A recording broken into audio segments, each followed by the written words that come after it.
il y a des personnalités qui ont marqué les esprits et c'est notamment le cas de Simone Veil. Son histoire est très touchante et elle a inspiré Elsa Zilberstein qui est au centre d'un biopic intitulé Simone, le voyage du siècle. Le film retrace la vie de la magistrate. Un projet qui tenait beaucoup à l'actrice et elle est venue en faire la promotion dans C'est à vous ce jeudi 6 octobre. L'occasion pour elle de faire également quelques confidences sur ses proches et notamment son père.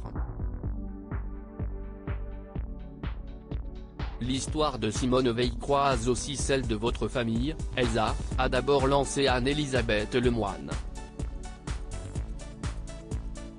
Ce à quoi la principale concernée répond, « Mon papa est un enfant caché.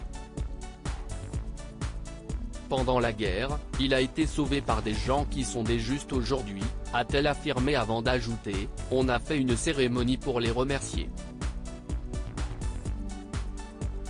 Toutefois, son père n'est pas le seul membre de sa famille dont l'histoire se rapproche de celle de Simone Veil. Ma grand-mère était de Lituanie et mes grands-parents ont été tués dans le ghetto de Varsovie.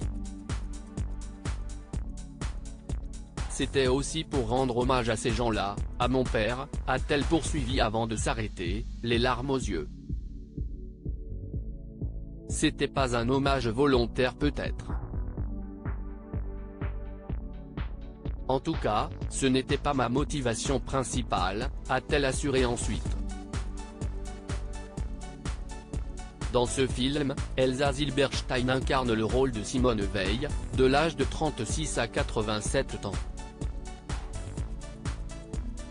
Un projet qui lui tenait beaucoup à cœur et qu'elle avait évoqué avec la principale concernée.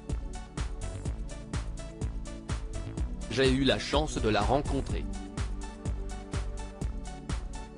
Je lui ai remis un prix dans un dîner à Paris et un peu follement, je me suis retrouvé à faire un discours devant elle, a-t-elle indiqué avant d'ajouter, on m'a accueilli à sa table et j'étais ébahi devant son charisme, sa puissance, sa générosité. Une rencontre qui a beaucoup marqué l'actrice.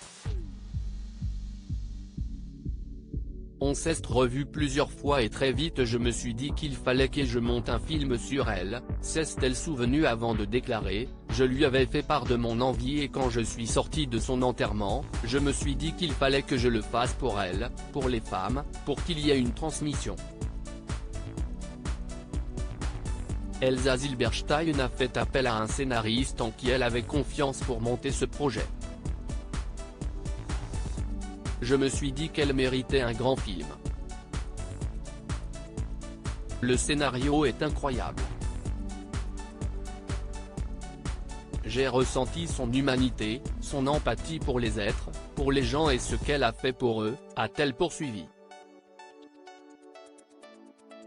Admirative de Simone Veil, elle a indiqué qu'elle était un exemple d'humanité, de force et de puissance. Elle est partie de l'enfer pour aller vers la lumière, a conclu Elsa Zilberstein. Elsa Zilberstein, pourquoi était-il important pour elle de bien préparer ce rôle ? Incarner Simone Veil a été un challenge pour l'actrice qui a beaucoup travaillé durant de nombreux mois. J'ai écouté sa voix tous les jours pendant 8 mois, a-t-elle d'abord révélé avant de préciser, un jour je me suis réveillée et je me suis dit qu'il fallait que j'apprenne à parler comme elle donc j'ai fait une étude de mon oreille et j'ai demandé les discours, les différentes interviews pour découvrir ses nombreuses voix. Un énorme challenge mais qu'elle voulait à tout prix réussir, je voulais que ce soit intégré, que ce soit une seconde nature. J'ai marché comme elle pendant 8 mois, la maison Chanel a réimprimé tous les tissus des années 1980 pour le film. C'était incroyable de rentrer dans sa peau, a-t-elle affirmé avant d'ajouter, je ne pensais plus qu'à Simone, je ne vivais que par elle.